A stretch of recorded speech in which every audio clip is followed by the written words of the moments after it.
Paano kung ang unang sibilisasyon sa mundo ay hindi gawa ng tao? Paano kung ang kaalaman na bumuo sa ating mundo ay hindi natin sariling imbensyon?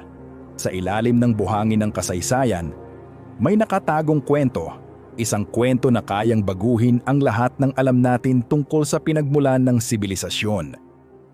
Mahigit 6,000 taon na ang nakalipas sa lupain ng Mesopotamia na ngayon ay bahagi ng Iraq.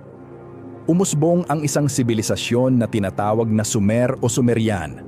Sila ang kauna-unahang gumawa ng pagsusulat, batas, at organisadong lungsod.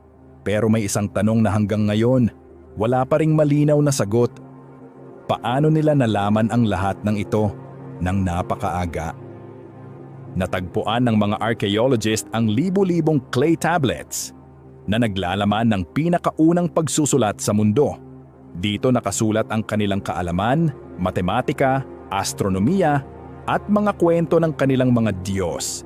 Pero habang mas pinag-aaralan ang mga ito, mas nagiging malinaw na ang ilan sa kanilang kaalaman ay tila mas advanced kaysa sa inaasahan. May mga tala na nagpapakita na alam nila ang galaw ng mga planeta. Kahit wala pa silang modernong teknolohiya, may mga sistema sila ng matematika na ginagamit pa rin hanggang ngayon. At ang mas nakakagulat, parang hindi ito unti-unting na-develop, kundi bigla na lang lumitaw na parang may nagturo sa kanila. Dito na pumapasok ang isang kontrobersyal na teorya. Ayon sa ilang interpretasyon ng kanilang mga teksto, ang kaalamang ito ay maaaring hindi galing sa tao, kundi sa mga nilalang na tinawag nilang Anunnaki, those who came from the heavens. Kung totoo ito, hindi nagsimula ang sibilisasyon, ito ay ibinigay. Kung hindi natin sariling likha ang unang kaalaman, ano ang ibig sabihin nito sa atin bilang tao?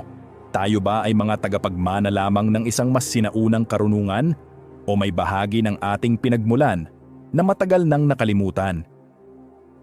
Ang Sumer o Sumerian ay maaaring unang sibilisasyon ng tao o maaaring ito ang unang patunay na hindi tayo nag-iisa sa paghubog ng kasaysayan. At kung may nagturo sa atin noon, ang tanong ay nasaan na sila ngayon? At handa ba tayong malaman kung bakit nila tayo tinuruan? Abangan ang susunod na kwento sa part 2 ng ating video.